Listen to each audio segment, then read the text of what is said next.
internet tidak sekencang sekarang. Ya kan, dulu yang masih pakai yang hanya 15 kilobyte per second 15 itu kan. KB. Ya 15 KB itu kan yang kalau mau nyambung itu ada suaranya twing.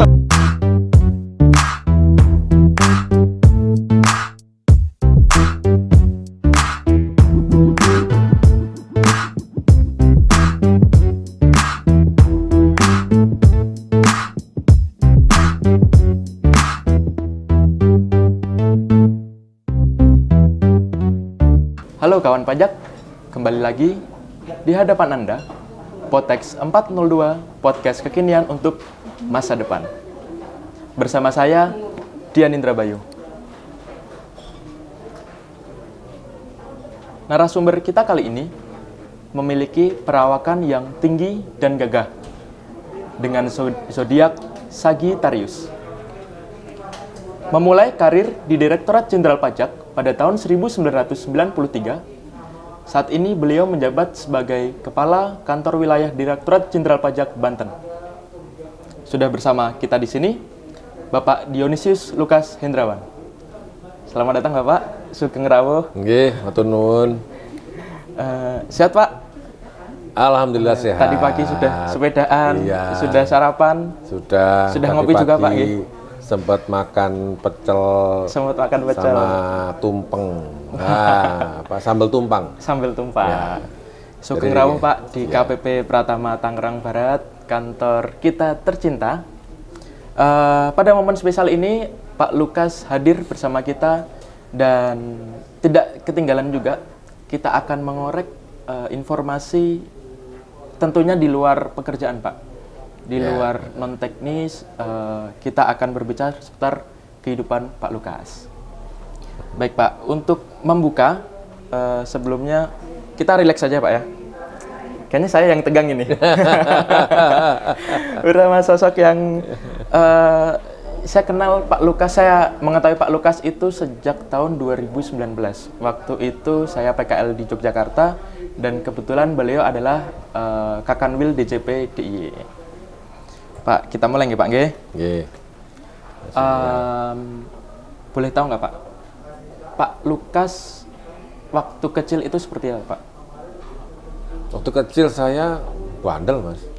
Nakal Pak? Ya, kalau nakal sih bandel aja. Bandelnya gimana tuh Pak? Ya, saya dulu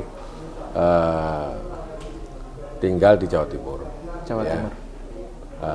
Kami ini 3 bersaudara, kakak saya perempuan dan adik saya laki-laki, dan saya di tengah. Okay. Ya biasa kan anak tengah itu kan biasanya bandel, ya kan? Biasanya sama kakaknya jealous karena yang disayang sama yang diduluin. Kalau ada apa-apa yang didahuluin yang kakak kan gitu. Terus kalau ada apa-apa juga, kalau ada masalah-masalah yang dibela yang paling ragil, gitu kan. Makanya yang tengah-tengah biasanya jealous. Makanya biasanya bandel itu. Ya.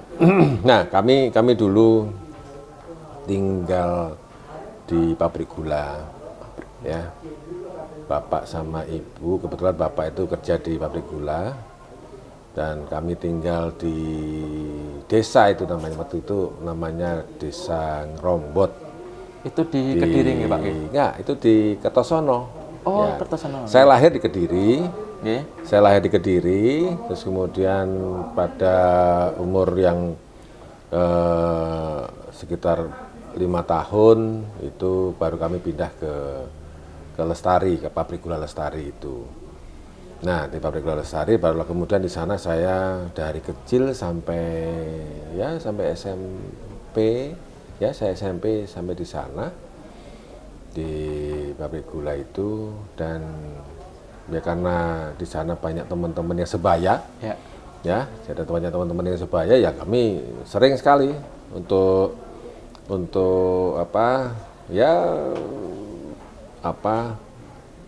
bermain bersama. Dan kebetulan kalau di pabrik gula itu kan banyak fasilitas yang bisa diberikan, maksudnya tempatnya untuk olahraga, ada lahan luas, ya ada lahan luas, ya kan. Dulu kita diajarin untuk main bulu tangkis, main voli, kemudian tenis. Berarti olahraganya dulu zaman kecil banyak, Pak? Iya. Bisa banyak ya, Pak? Wah, bisa banyak banget. Bahkan sampai sepatu roda dulu juga kita. Wah, zaman segitu, Pak? Iya. Trennya? Karena memang apa pada saat itu ya sepatu rodanya bukan sepatu roda yang kayak sekarang ya. Ya masih pakai apa? Ya godri kecil-kecil itu. Terus kemudian kita kasih apa? Stamp pad gitu kan ya. Nah, itu disitulah kemudian kita main bersama teman-teman. Ya, memang banyak kegiatan yang kita lakukan dan benar-benar kalau pada saat kecil itu saya merasa sampai saat ini itu adalah merupakan suatu kondisi yang sangat menyenangkan. Setuju sekali, Pak. Iya kan? Ya. Saya bersama teman-teman bisa bermain sepulang dari sekolah sampai kemudian maghrib baru kita bisa pulang ya. Dan itu orang tua paling nyarinya kalau pas disuruh untuk mandi. Mandi sore kan. Kalau gitu. enggak pas azan maghrib, Pak. Nah, ya biasanya untuk mandi sore udah suruh dicari untuk pulang kan gitu kan. Bahkan kadang-kadang ya kita pulang sendiri kan udah lapar kan. Gitu. Kalau sore, Pak, dulu disuruh ini enggak, Pak?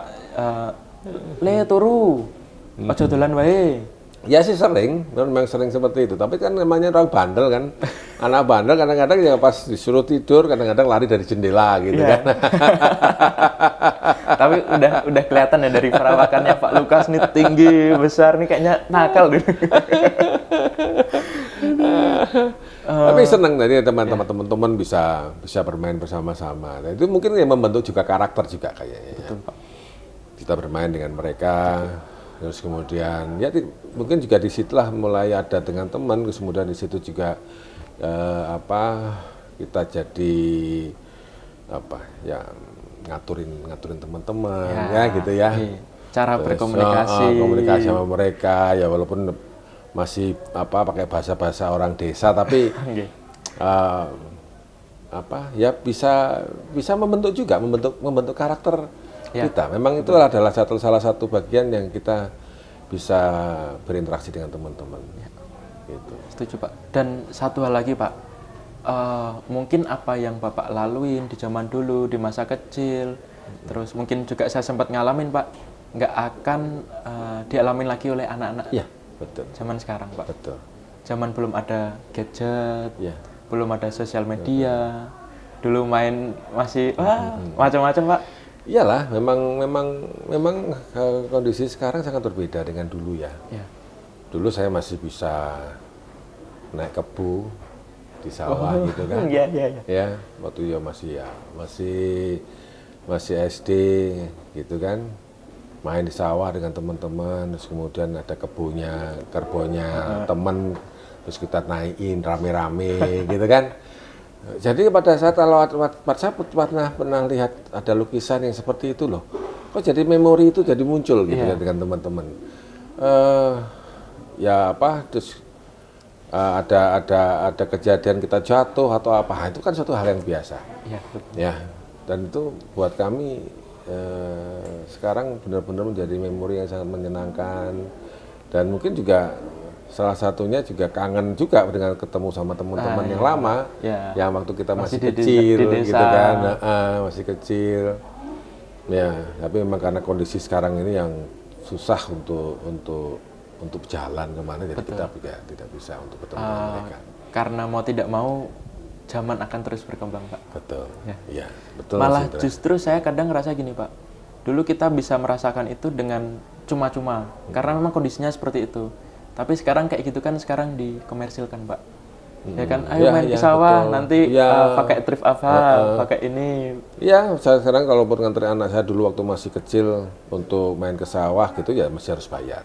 Terus kemudian juga untuk climbing juga harus bayar. Kalau kita dulu climbing naik aja pohon gitu kan. Udah jatuh dari pohon ya biasa, namanya juga anak-anak kan gitu kan.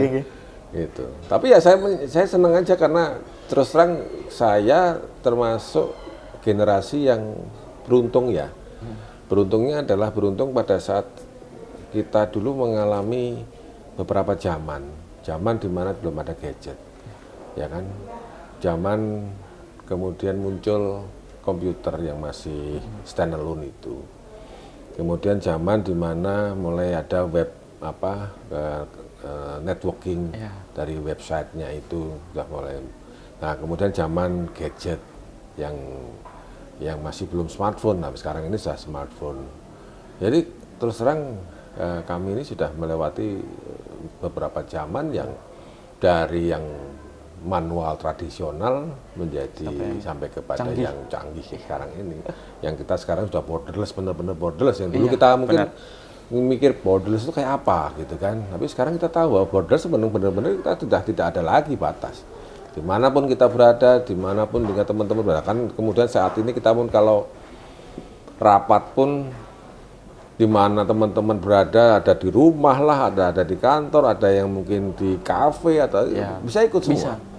Dan message-nya bisa tersampaikan secara langsung.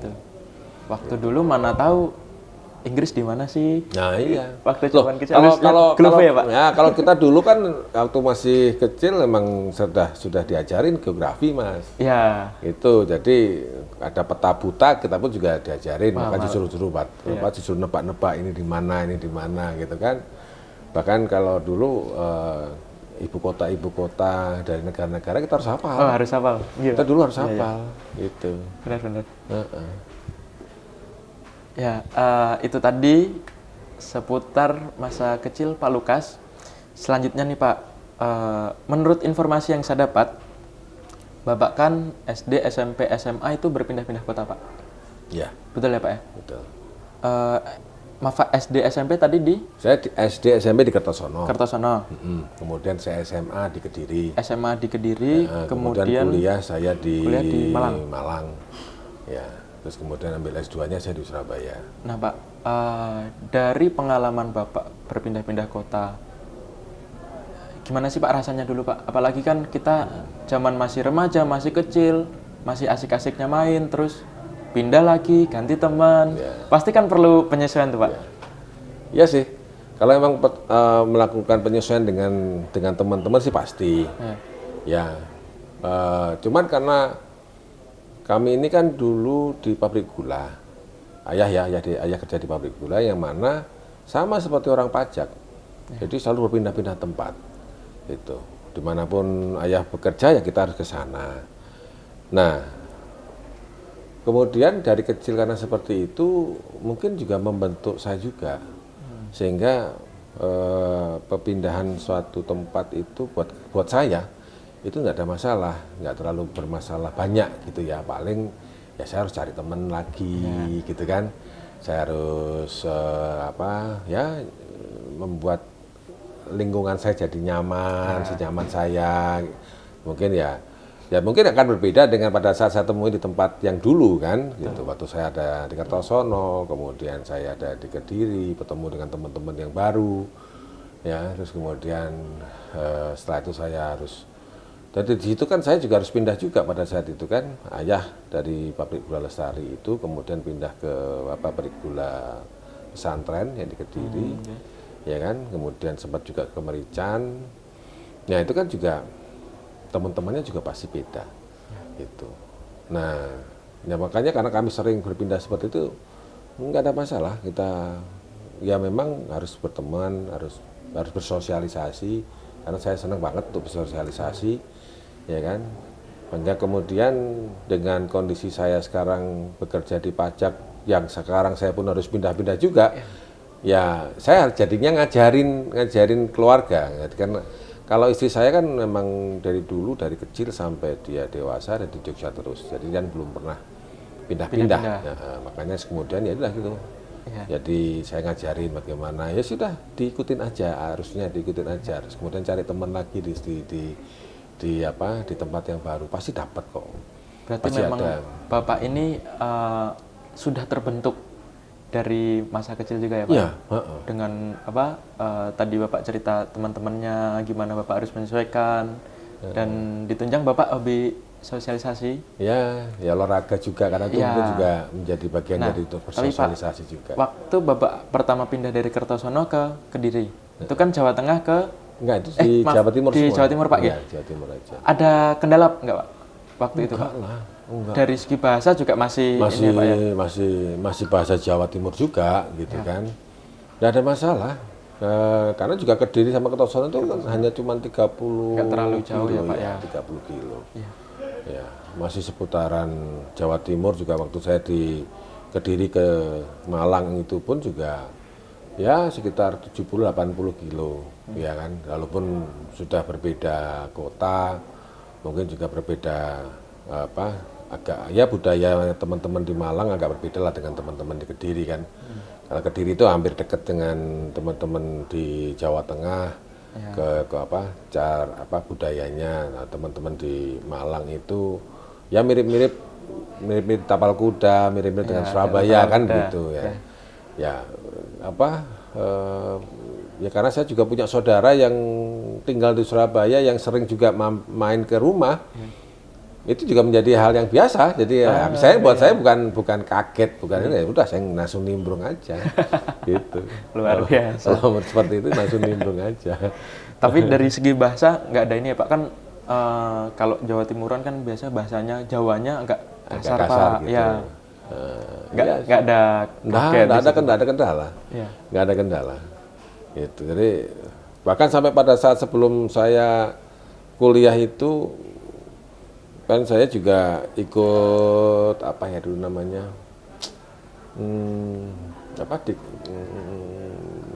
pelatihan, kok bukan pelatihan sih, kursus seperti seperti Prima Gama 81 apa namanya dulu, kursus bimbel.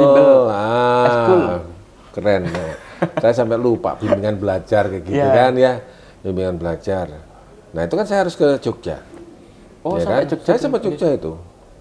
Karena memang ada saudara juga yang ada di Jogja, dan kebetulan juga kami sepantaran ya, seumuran, dan kebetulan juga ikutan juga bimbingan belajar. Nah, disitulah mungkin yang agak berbeda antara Jogja dengan kami di Kediri, Jawa atau Timuran. di Jawa Timuran gitu. Tapi ya karena kita dulu juga sering ketemu, saudara saya di Jogja juga sering main, saya pun juga sering main di Jogja ya. Ya ada kendala tapi nggak terlalu banyak. Tapi malah seneng aja waktu itu di Jogja kan, suasananya kan menyenangkan kalau di Jogja kan, gitu. Ya, terus kemudian beberapa minggu setelahnya saya dapat surat kalau saya bisa kuliah di Malang. Ya sudah, daripada saya tes lagi ya sudah saya ke sana aja. Iya. Mantap. Nah, Bapak kan kuliah di Universitas Brawijaya Malang. Ya. Pak, waktu itu Bapak termasuk mahasiswa yang aktif atau yang kuliah pulang? Istilahnya kalau kita nyebutnya kupu-kupu, Pak. Kupu-kupu atau kura-kura? Kuliah rapat atau kuliah pulang? Yang mana tuh Pak dulu, Pak? Kalau saya dulu tuh malah bukan kupu-kupu juga bukan kura-kura. Tapi habis kuliah ke parkiran itu apa? Kupar ya? Ternyata beda ya Pak Lukas. Kok ke parkiran, Pak? Iya, ke parkiran ngobrol sama teman-teman di parkiran gitu kan. Enggak, bukan pulang atau bukan rapat, enggak. Nah, itu cuma di parkiran sama teman-teman. Oh, tapi memang tongkrongannya di sana, Pak. Ya, tapi setelah itu saya juga nggak sempet juga waktu itu untuk ngobrol sama teman-teman karena nggak tahu waktu itu saya memang kepingin selain saya kuliah di ekonomi, saya ingin ambil komputer. Oh ya. Saya dulu ambil programmer komputer. Nah disitulah kemudian ya waktu nyaman saya bersama teman-teman di parkiran jadi hilang.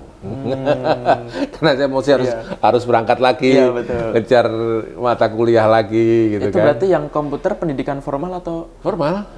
Iya, di diploma. Oh, berarti Bapak double Pak berarti. Double. Wah, luar biasa sekali Pak Lukas. Apalagi kan zaman kuliah kan zaman asik-asiknya pertemanan Pak, main kemana. Berarti Bapak harus mengorbankan itu ya? Iya, saya jadi tadi saya bilang, saya mengorbankan waktu nyaman saya bersama teman-teman saya karena saya kepengen sekolah. Ya karena saya merasa dulu itu komputer kita harus tahu, Ya. iya kan? Waktu itu kan memang belum terlalu booming ya, gitu. Tapi komputer sudah mulai merambah, gitu kan. Makanya saya waktu itu ambil programmer. Dulu masih programmernya ya tidak seperti sekarang. Dulu ada Basic, ada Fortran, ada COBOL, ada Pascal yang harus kita pelajari di sana, DBase, Workspace. Yang itu kita pelajari bagaimana. Paling tidak logika berpikirnya di situ. Betul Pak. Ya, logika berpikirnya pada saat membuat program itu benar-benar dibentuk. Yang diasah mungkin way of thinking-nya nih Pak. Iya, iya. Jadi runtut bagaimana kita melakukan perjalanan dari awal sampai akhir itu prosesnya seperti apa. Ini itu yang mesti yang diajarin benar-benar di sana. Yang diplomanya lulus Pak? Lulus, alhamdulillah Berarti lulus. double degree Pak waktu itu. Kan digrinya kan diploma. Sarjana dan diploma. Ya, sarjana dan diploma. Luar biasa. Aduh. Nah Pak, Bapak kuliah, lulus, kemudian Bapak masuk PNS. Mendaftar di DJP ya Pak? Iya. Waktu itu. Pertanyaan saya Pak, bagi lulusan seorang sarjana ekonomi kan waktu itu lapangan pekerjaan yang terbuka luas Pak. Oh, sangat luas. Sangat luas. Kenapa sih Pak Bapak waktu itu malah milih PNS Pak? Apakah dorongan orang tua atau ada dorongan yang lain? Ini mungkin kayak kejeblos aja kayaknya ya. Saya bilang Jadi kalau cita-cita saya juga enggak. Ya, itu terus terang aja. Jadi pada saat saya selesai kuliah dulu, misalkan saya punya teman-teman kelompok belajar. Ya. Ya, di mana kita dulu selain belajar kita juga melakukan penelitian dengan teman-teman. Ya, terus kemudian kita lulus sama-sama dan kemudian kita mulai untuk mencari pekerjaan dengan kan dulu kan banyak sekali perusahaan-perusahaan yang datang ke kampus melakukan rekrutmen kan ya. Jadi kita bukannya kita yang ke sana tapi mereka yang datang. Waktu itu malah mereka yang datang. Yang mencari. Ya, dari bank, dari Procter & Gamble, dari Unilever. Kemudian dulu masih ada yang keren juga dari Bank Duta tapi sekarang udah collapse lah ya. Terus kemudian itu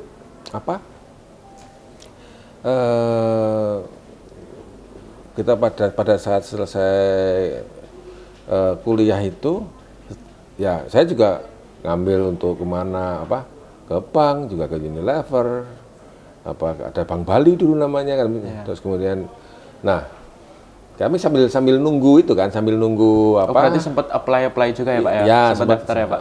Jadi kita sudah tes di sana kan kita nunggu tuh berapa lama nanti akan ada resultnya ya gitu. Nggak tahu, nggak ada angin, nggak ada hujan, teman-teman tuh datang ke tempat saya.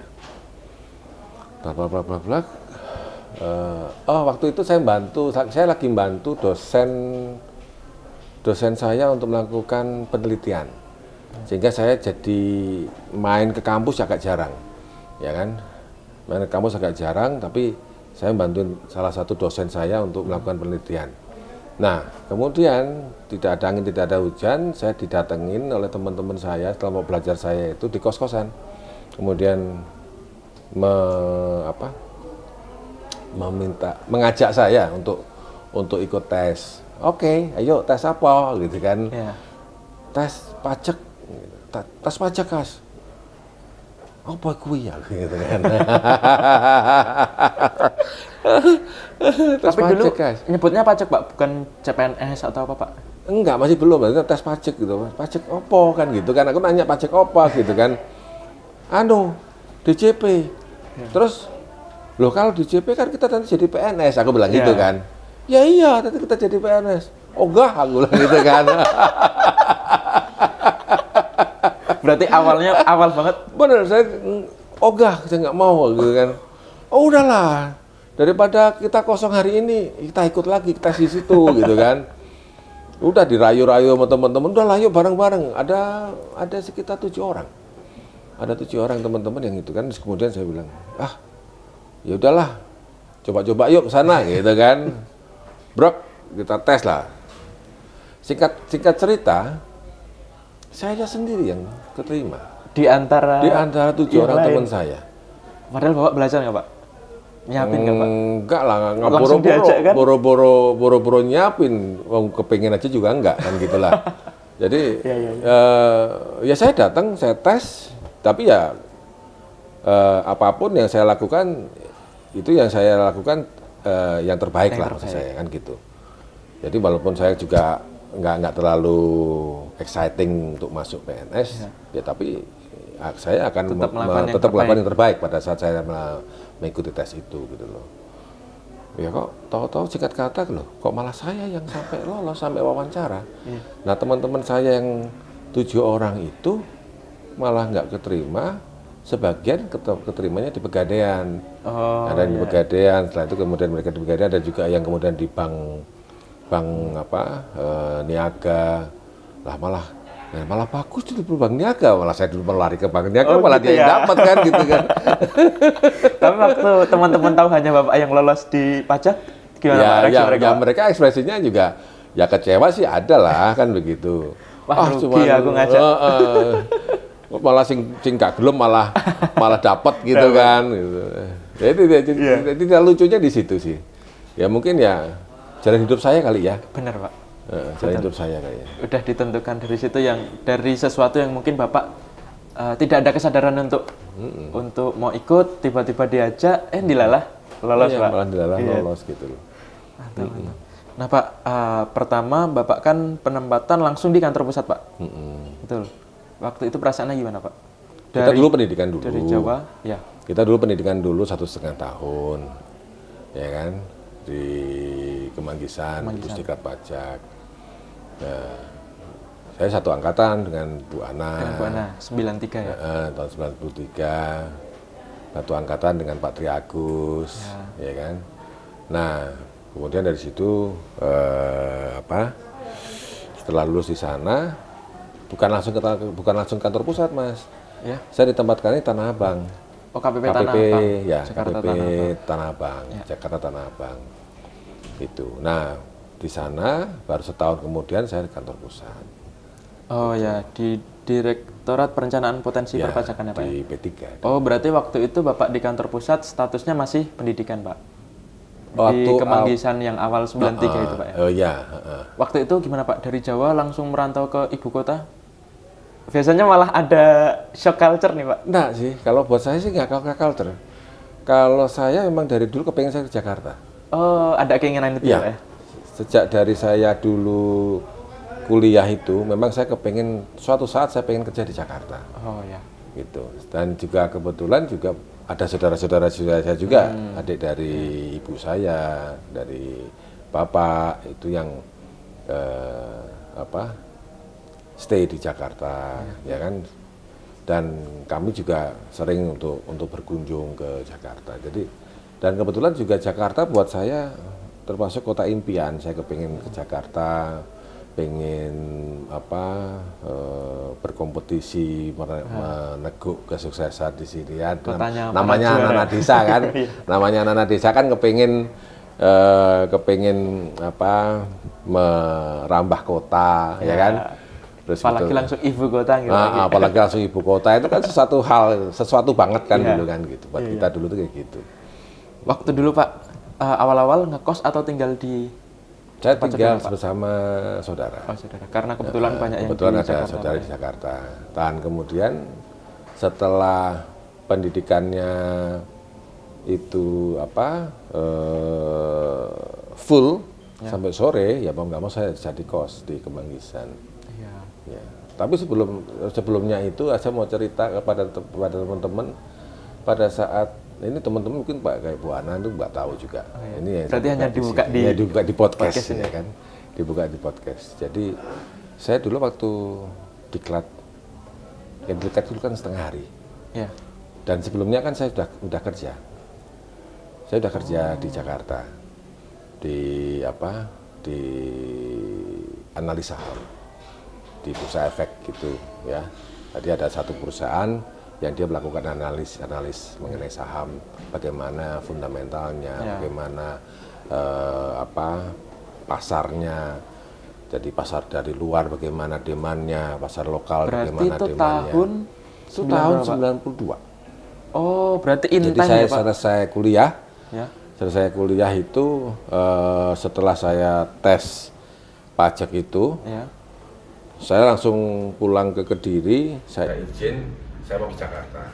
Oh, iya. Ya, ya sekalian di sana, dan kemudian saya kerja di analis saham itu. Nah, pada saat kemudian saya diterima di pajak, kan saya masih dalam status itu, Ya. ya kan? Nah, mungkin karena masih apa? Mungkin si pimpinan perusahaannya masih kepingin saya juga kerja di sana, walaupun saya sudah izin bahwa saya ikut terima di pajak dan saya harus diklat. Dia memperbolehkan saya untuk masuk setengah hari. Oh, Gitu. sampai dibuatkan privilege khusus. Iya, ya, makanya Pak? saya juga heran. Ya dulu kan kita sering nulis di koran dan sebagainya, dan menganalisis itu dan sebagainya. Terutama dulu pernah saya melakukan itu di Bisnis Indonesia. Nah, itu saya diklat dari pagi sampai siang, dan habis itu selesai kan, Iya. pulang ke rumah, saya siangnya langsung lari. Langsung. Shift Langsung kedua, lari Pak. kerja. Heeh. Sampai jam berapa, Pak? Ya sekitar jam 8, jam 9. Oh. Saya baru pulang ke rumah. Iya. Dan rumahnya waktu itu kan di Rempoa. Oh, iya. Jadi saya dari Rempoa ke Jakarta Barat ke Jakarta Pusat balik lagi ke Jakarta Selatan. Iya. Wah itu. Luar Tapi biasa. tapi saya nikmati bener itu. Itu sampai Walaupun- berapa lama, Pak? Itu makanya saya sampai setahun dah itu di situ. Setahun, Pak. Iya, Menjalani karena- rutinitas. iya, setelah itu kan ada keputusan dari apa ya? Waktu itu menteri atau presiden bahwa jam kerja Iya. tidak lagi 7 hari. Iya. Tidak lagi 6 hari, tapi 5 hari. 5 hari. Nah, 5 harinya itu sampai sore kan? Ya, full day. Full day kan gitu. Nah, setelah itu saya nggak bisa apa-apa. Oh, iya. Iya, saya nggak bisa apa-apa. Ya mau nggak mau saya masih harus dipamit. Saya nggak bisa Iya. lagi kerja di sana. Ya apa? Ya mau nggak mau. Saya kan mau nggak, karena saya harus all out di diklat itu. Iya. Ya, saya masih harus mengorbankan salah satu. Berarti Bapak lebih memilih untuk mengabdi. Nah itu tadi, makanya jadi berubah kan jadinya pada saat dari awal dulu saya ogah gitu kan, tapi Iya. lama-lama kok loh. Kok kemudian yang malah swastanya yang saya Jalannya mengarah ke berarti selain Bapak ini double degree ternyata juga double job. double degree, double job. Waktu dulu masih bisa, sekarang nggak bisa, Sekarang Pak, udah nggak bisa. boleh. Ya, boleh. Oke, Bapak di Jakarta sampai tahun 2008 ya, Pak ya. Kemudian promosi kepala kantor di Palopo tahun 2009. Itu kita balik lagi pertanyaan yang sama, gimana Pak?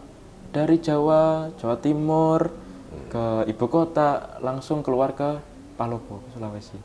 Ya kalau dengan culture pasti beda. Tapi yang lucu adalah pada saat saya mendapatkan SK ke Palopo, saya nggak tahu Palopo di mana kan. Ya kan, tahu memang dikasih tahu di Sulawesi. Oh, berarti waktu baca Palopo, Iya, iya, di mana tempatnya? Tapi kasih tahu Sulawesi kan. Iya. Nah, dulu kan apa? Kita zaman dulu internet tidak sekencang sekarang. Ya. Ya kan, dulu yang masih pakai yang hanya 15 kilobyte per second. 15 itu kan. KB. Ya, 15 KB itu kan yang kalau mau nyambung itu ada suaranya twing, gitu kan, ting tung ting tung. Oke, saya nggak ngalamin deh, Pak, zaman itu. Mungkin kalau kalian nggak ngalamin itu, kalau kami masih ngalamin. Jadi Iya. kalau sudah bunyi ting, nah itu udah pasti nyambung. Oh, iya. Gitu kan. Nah, habis itu kita baru bisa browsing. Nah, dulu masih ada namanya Google Earth, ya, ada Google Earth. Kemudian saya searching namanya Palopo itu, lalu dia langsung pointers gitu di Sulawesi, cet gitu kan, loh kok di tengah situ gitu kan, di tengah. Terus saya lihat, oh ini paling dekat nanti Makassar, karena kan saya bisa perbesar kan di komputer saya bisa perbesar. Nah, pada saat saya lihat di sana, katanya saya dengar kota kecil gitu kan. Saya zoom lagi, kok ada kotak besar. Kotak besar, di samping-sampingnya saya lihat tuh, ini ada bayang-bayang seperti mobil, seperti sepeda motor. Oh, ini parkir kalau gitu ya. Ini parkiran. Ini loh, besar kayak gini kan, besar kayak gini. Wah, ini pasti mall ini kan gitu kan ya. Iya, ya Pak. enggak?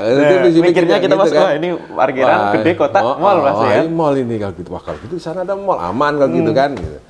Ya kan? Nah, pada saat itu sudah cuma dikasih tahu nanti kira-kira perjalanan 8 jam. 8 jam dari Makassar, Pak. Dari Makassar.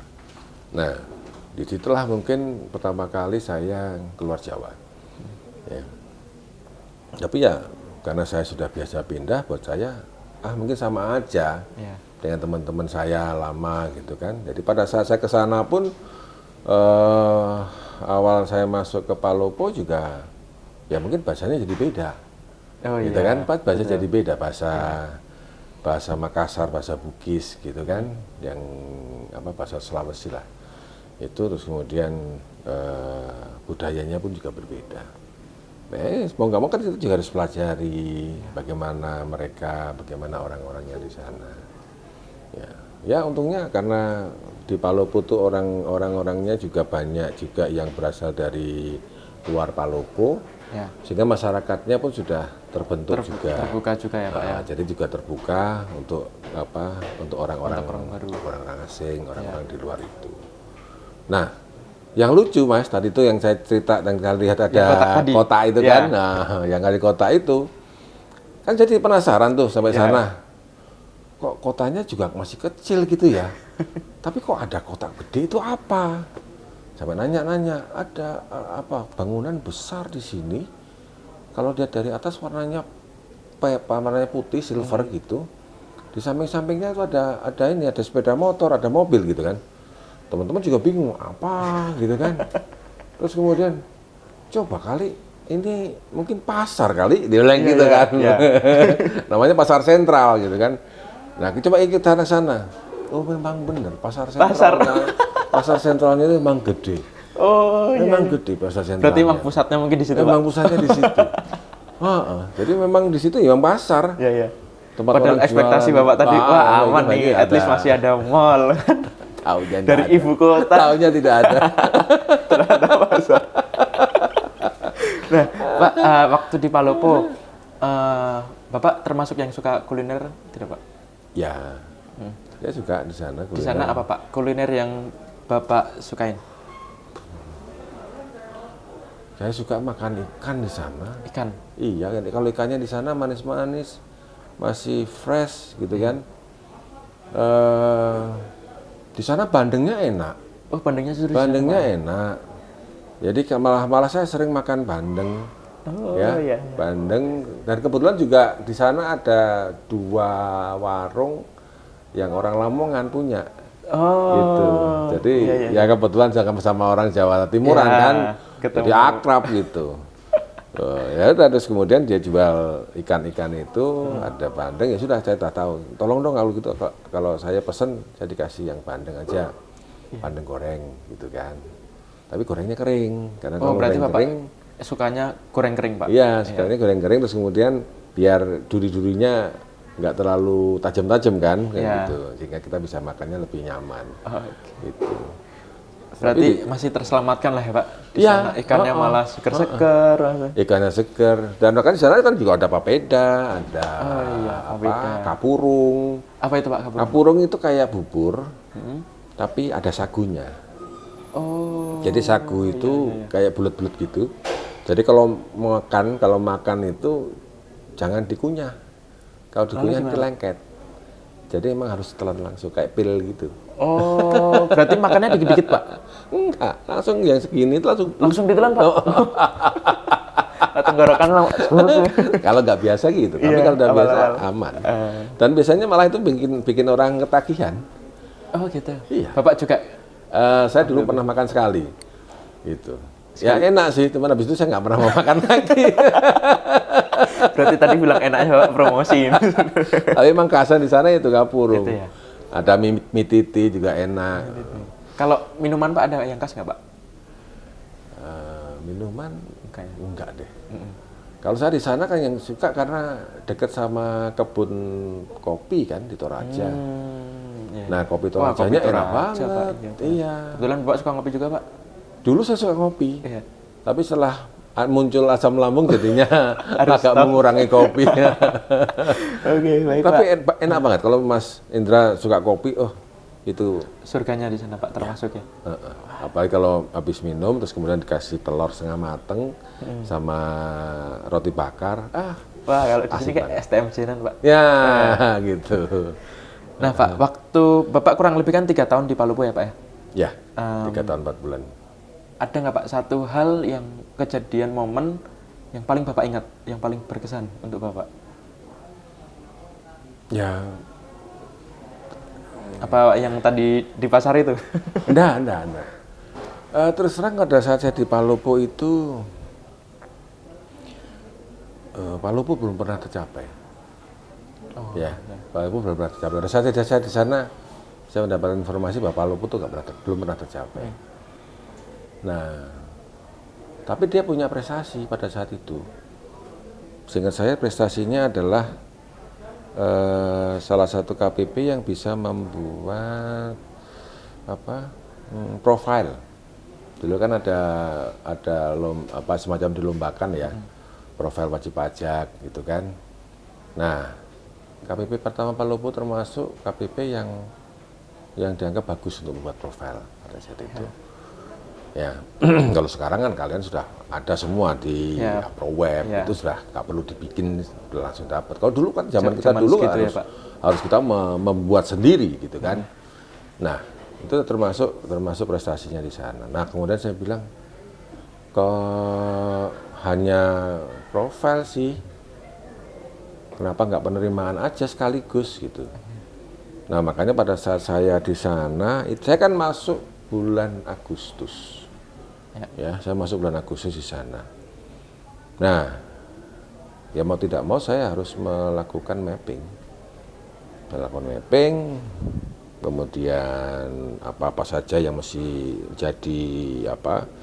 jadi kekuatannya KPP Pratama Palopo, kemudian yang jadi kelemahannya di sana, apa yang threatness-nya di sana, ada opportunity-nya di sana kan. Ya saya coba untuk ya sederhana aja sebenarnya. Saya bikin itu sederhana, nggak yang jelimet kayak bikin buku, nggak lah, sederhana aja. Tapi kemudian jadi tahu, oh ini yang kekuatan kita di sini, ini yang kira-kira kita belum bisa capture gitu kan. Nah sudah waktu itu karena banyak yang berhubungan dengan pemerintah daerah itu nggak pernah diurusin sama teman-teman, nggak pernah ditindaklanjuti oleh teman-teman. Ya saya mulai banyak ke situ. Gitu. Nah teman-teman yang ada kan kami ini punya wilayah yang salah satunya adalah tambang Inco. Ya kan, di mana tambang Inco kan terdaftarnya di LTO, tapi kontraktornya terdaftarnya di kami kan begitu. Sambil yang pemotongan pemungutannya dari Inco ke kami. Nah, disitulah yang kami garap. Terus kemudian juga yang bendara-bendara itu kami garap. Nah dari sana kemudian saya coba untuk dapatkan informasi berapa sih pagu-pagunya, APBD-nya di sana berapa. Ya mau nggak mau saya minta sama teman-teman dari Kanwil, ya kan? Karena informasi-informasi itu dulu masih sangat jarang. Kalau sekarang kan teman-teman bisa ngambil di internet kan gitu. Kalau dulu masih jarang dan itu mesti harus saya ambil. Bahkan dengan teman-teman KPPN pun juga kita cari di sana. Nah, singkat kata disitulah kemudian saya mencoba untuk mengcapture penerimaan dari bendahara-bendahara itu. Dan alhamdulillah di tahun pertama saya berada di sana surplus, Mas. Gitu. Mantap. Nah, itu yang membuat tadi saya cerita, apa yang membuat itu teringat kepada saya adalah bagaimana saya mendeliver itu ke teman-teman supaya mereka itu punya motivasi, punya encourage untuk bisa bekerja bersama-sama saya. Ya saya sampaikan kepada teman-teman. Saya coba untuk berikan semangat kepada mereka, meskipun ada juga suara-suara sumbang. Pasti, Pak. Ya, suara-suara sumbang. Nah, kalau di sana nggak kayak di sini. Kalau suara sumbang mungkin di belakang ya.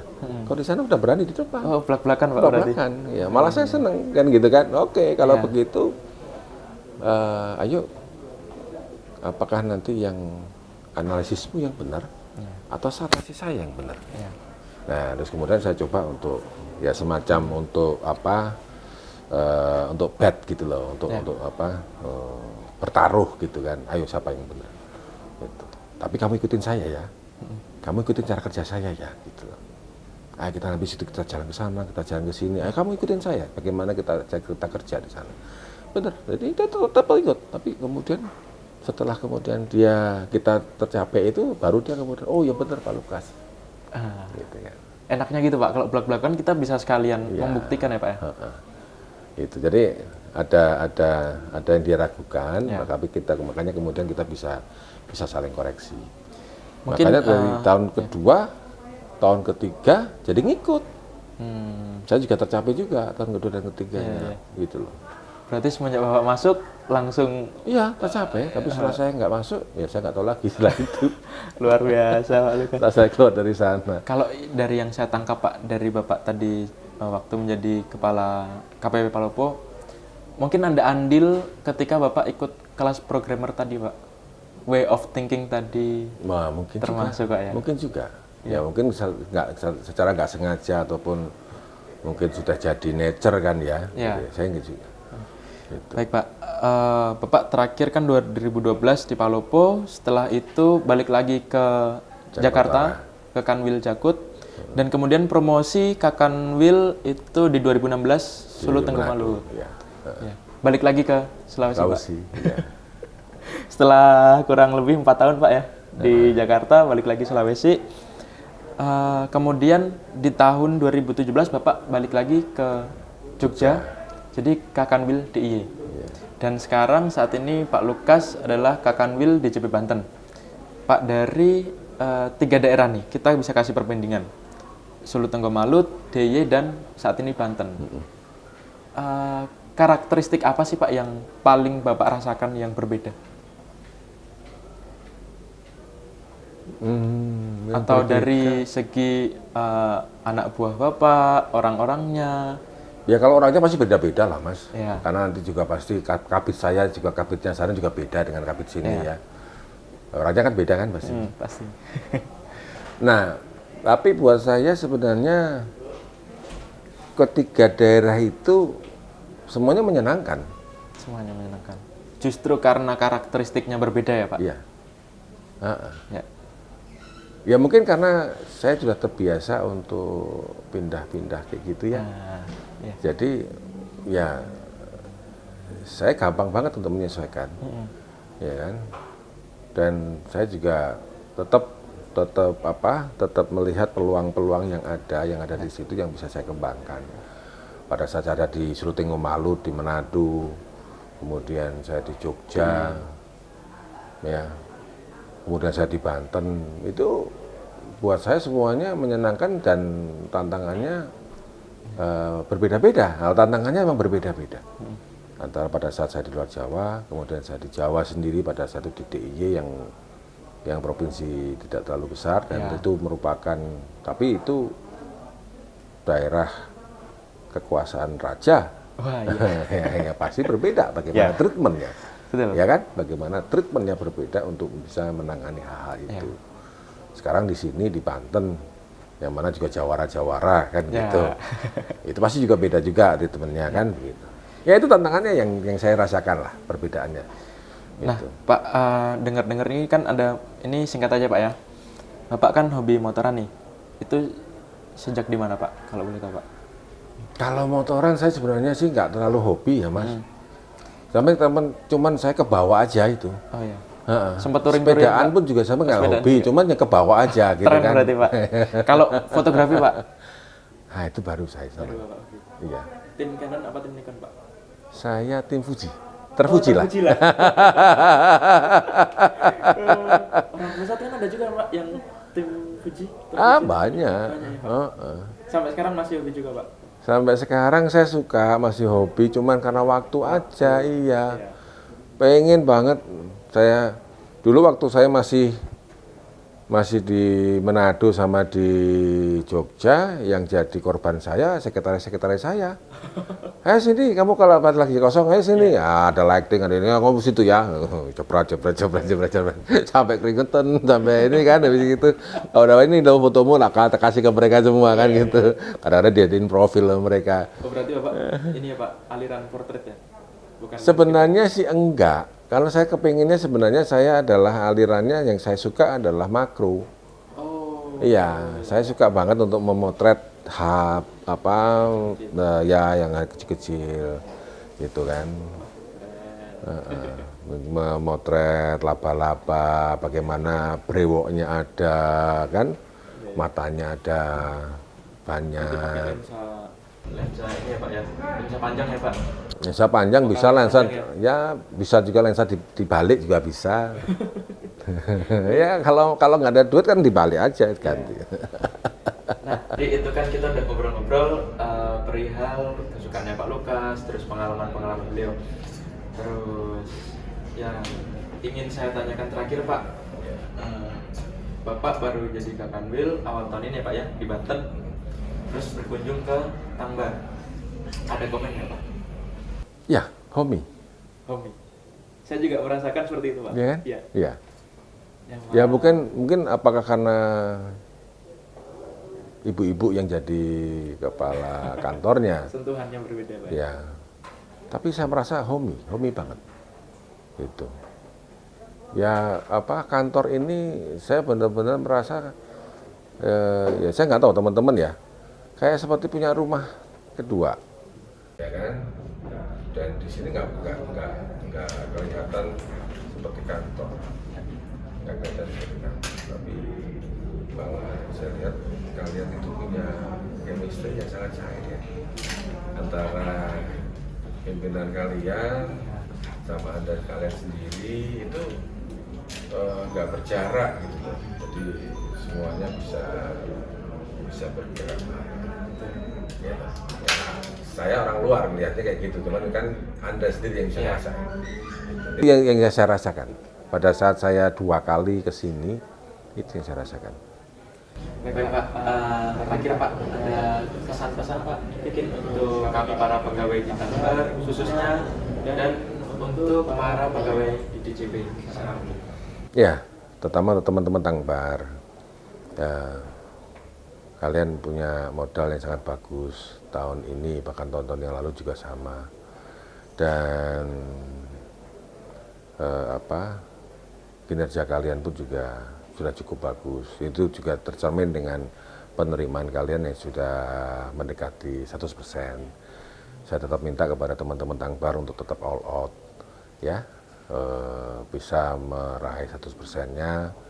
Bahkan mungkin kalau masih ada sisa waktu yang cukup banyak, teman-teman juga tetap all out untuk meningkatkan penerimaan, membantu KPP-KPP yang lain yang kira-kira sampai saat ini belum bisa mencapai target. Karena teman-teman tahu bahwa sebenarnya secara nasional kita punya kans untuk bisa mengukir prestasi. Makanya tahun 2021 kita harapkan adalah tahun prestasi, ya itu yang nanti kita harapkan bagi Tangbar, bahkan juga bagi Kanwil juga, bahkan buat DJP, ya. Jadi saya berharap semuanya bekerja all out, bekerja cerdas untuk bisa mengamankan penerimaan tahun 2021 mencapai target, dan itu ya saya yakin kalau kita bisa dapatkan pencapaian itu. Teman-teman pasti juga dapat returnnya kan, ya kan? Ya. Baik Pak Lukas, secara pribadi saya aminkan semua harapan dan cita untuk Tangerang Barat maupun Kanwil DJP Banten Pak. Dan terima kasih banyak Pak Lukas telah menyempatkan untuk hadir di Potex 402. Sama-sama. Sukses Pak, seterusnya sehat selalu dan terima kasih. Ya Pak. Oke, salam sehat ya. Ya. Untuk terakhir kita tutup Pak pakai tagline kita Pak. Baik. Jadi ketika nanti saya bilang Potex 402, kita bareng-bareng bikin podcast kekinian untuk masa depan. Oh, podcast kekinian untuk masa depan.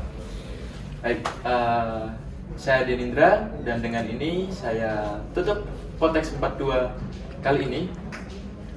Ya Pak. Potex 402 podcast kekinian untuk masa depan.